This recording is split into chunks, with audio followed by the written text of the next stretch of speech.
Welcome to the next installment of our series, Origins of the Roman Empire.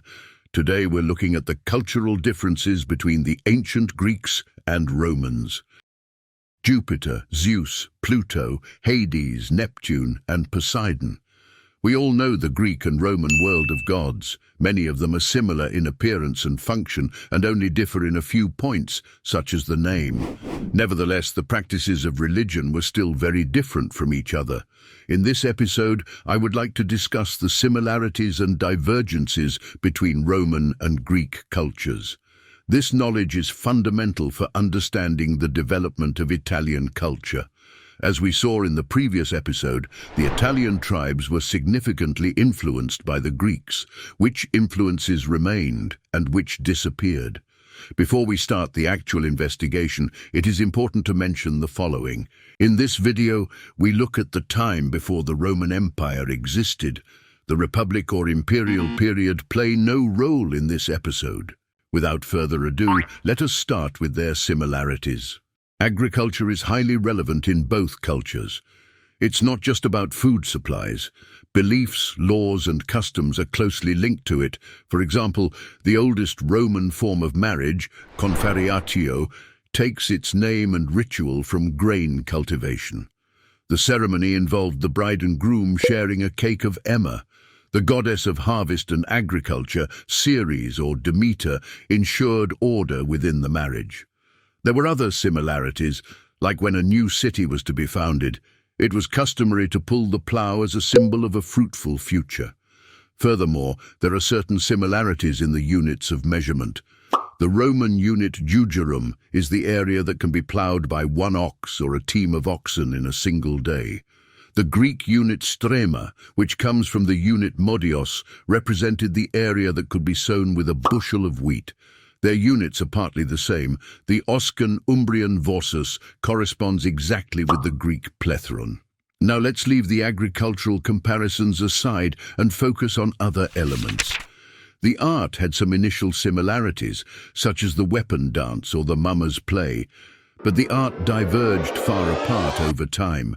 The Greeks became known for their philosophy, theatre, and literature, while Roman art remained at a very modest level.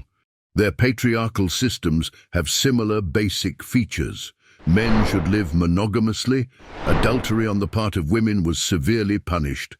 The high status of the mother within the domestic circle and the sanctity of marriage. But what is foreign to the Greeks is the harsh and ruthless development of paternal and marital violence. Religion. They shared the same community of symbolic and allegorized views of nature and had similar ideas of the gods, Zeus, Jupiter, Hestia, Vesta, and so on. Both had temples to the gods, in which they prayed and made sacrifices. There were also religious rites and ceremonies that were performed at certain intervals, but there were strong religious changes over time. Many rites were forgotten, and the importance of the gods diminished. The formation of law had common elements: peace and legal consequences for the community, martial law, a council of the elders, assemblies of the free men, or the constitution. They're fundamentally similar. The basic idea of the Roman constitution, kingship, senate, and a people's assembly, which is only authorized to confirm. All this you can also find in the oldest constitution of Crete, for example. The merger of several tribes, synoikismos, laid the foundation of the Roman Empire, but also led to the founding of Athens, Sparta, and Thessaloniki. The last point I would like to mention here is the construction method. If you compare the Roman atrium and the Greek megaron, you can see strong connections. But now let's look at the differences between the two cultures. Ancient Greece consisted of several hundred relatively independent city-states, polis. The major peculiarities of the political system were its fragmentary nature and the particular focus on urban centers within otherwise tiny states. The lack of patriotism and the lack of leadership led to many conflicts between the polis. If there was an approach to national unity in Greece, then not through politics, but rather sport and art, such as the Pan-Hellenic Games. On the Roman side, however, there was a strong feeling of togetherness. The state was everything, and its expansion was the top priority. The Romans demanded and honored only hard and restless work. This attitude to life is later referred to as mos maiorum, English, way of the ancestors. The Greek ideal of life was the beautiful and the good. The Greek aristocrats occupied themselves with politics and art, while the others worked for them in the fields or were active in trade or crafts. The hard and restless work was usually done by someone else. The expression of freedom becomes clearer in further examples. Romans and Greeks lived in monogamous relationships, but only the Greeks lived out their sexuality openly. It wasn't a problem if the man visited the brothel. In Rome, on the other hand, it was frowned upon among the upper class.